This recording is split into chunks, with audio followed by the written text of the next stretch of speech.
Bonjour à tous, je suis Aude de Villerocher, experte auprès des femmes qui veulent continuer à prendre soin des autres tout en prenant soin d'elles-mêmes.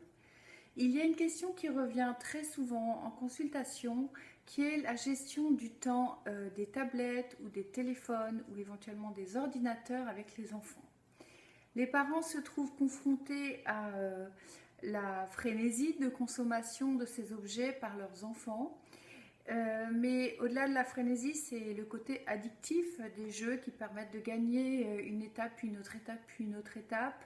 Et puis aussi le côté sans fin de ces petits films sur YouTube par exemple, qui ont une suite et puis encore une suite, etc. Les parents se trouvent confrontés aussi à la nouveauté que représente l'usage de ces objets électroniques pour eux, qui n'ont pas eu leur enfance avec ces objets.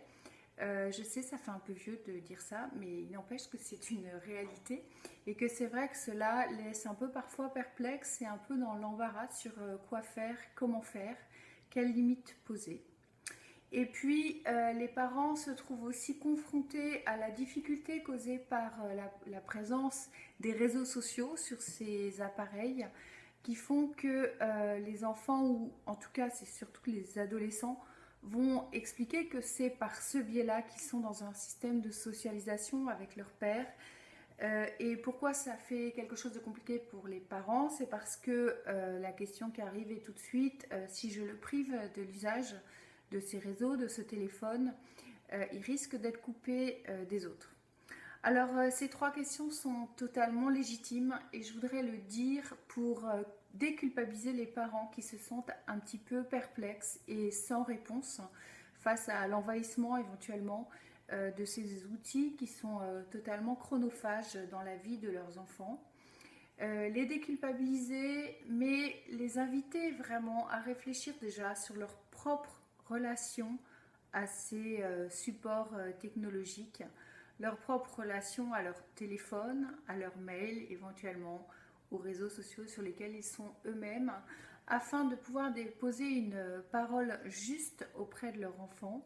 Quand j'entends juste, c'est au sens large du mot juste, c'est-à-dire une parole qui sera admise, même si elle est contredite, controversée par leur enfant, mais relativement admise parce qu'elle sera en cohérence avec l'attitude du parent, avec la propre attitude du parent vis-à-vis de son propre téléphone, sa tablette, etc. Donc, premièrement, se poser la question, et quand on se pose la question, on se rend compte éventuellement que l'on est soi-même très accroché, que l'on a soi-même du mal à couper son téléphone, du mal à le poser. Donc, à partir du moment où on est en vérité par rapport à ça, on sera plus juste vis-à-vis de l'enfant parce que on lui, dans le choix que vous ferez après, des paroles que vous poserez et des limites que vous poserez auprès de lui, vous serez en cohérence par rapport à vous-même. Donc une fois que vous avez réalisé que oui, vous aussi vous êtes un peu addict, on va dire, même si c'est pas l'addictologie au sens fort, ou qu'au contraire vous avez une capacité à faire la part des choses, vous allez pouvoir vous servir de ça pour indiquer à votre enfant comment se comporter. Dans la situation où vous-même vous êtes addict, je vous invite à déjà faire le ménage chez vous, à apprendre à poser des limites, à apprendre à discuter avec votre enfant sans regarder si vous avez reçu un mail, même s'il est urgent de votre bureau, pour que déjà il y ait cette cohérence. Hein. C'est pas faites ce que je dis, mais pas ce que je fais, mais qu'on arrive dans faites ce que je dis et ce que je fais. Premièrement, dans la situation où vous-même n'avez pas ce problème-là, puisque vous êtes en mesure de poser, vous décrocher un petit peu des messages que vous pouvez recevoir, ce sera plus facile de poser les limites auprès de votre enfant. Ensuite, poser les limites, malheureusement, heureusement, en tout cas, la vérité c'est que ça n'est pas possible et pas suffisant, en tout cas possible peut-être, mais suffisant de dire à son enfant ne regarde pas ton téléphone de telle heure à telle heure. Ça va dépendre des personnalités des enfants, mais je vous invite en tout cas à bien identifier là où vous voulez qu'il y ait des limites et à les poser et à donner à votre enfant le moyen de suivre ces limites. Comme je le disais tout à l'heure, il y a une addiction vers ces écrans parce que pour plein de raisons. Et donc l'enfant de lui-même, même s'il est de bonne volonté, aura du mal à se détacher de ça. Alors il y a plusieurs stratégies. Il y a une stratégie qui consiste à poser le téléphone à un endroit donné dans la maison ou dans l'appartement, aux heures où on n'est pas censé l'utiliser. Il y a une stratégie qui consiste à vraiment vérifier ce que fait l'enfant, non pas de le fliquer, mais dans l'idée de l'aider. C'est-à-dire que s'il vous dit je vais travailler, allez vérifier un quart d'heure après qu'il est vraiment en train de travailler. Parce que, comme je disais, ces appareils sont chronophages et puis sont un petit peu traîtres. Parce que plus vous commencez à connecter avec les autres, plus il y a des réponses et ça n'en finit pas. Donc aidez vraiment votre enfant avant de passer à l'agacement, on va dire, parce qu'il ne respecte pas les limites. Et puis il y a quand même une chose que je veux absolument vous dire, c'est que vous êtes légitime pour poser ces limites. Légitime, oui. C'est important de le dire parce que je trouve que dans l'atmosphère ambiante, parfois en tant que parent, on n'ose pas poser les limites. Par exemple, j'ai eu un exemple récemment d'une personne dont l'enfant regardait son téléphone pendant le repas.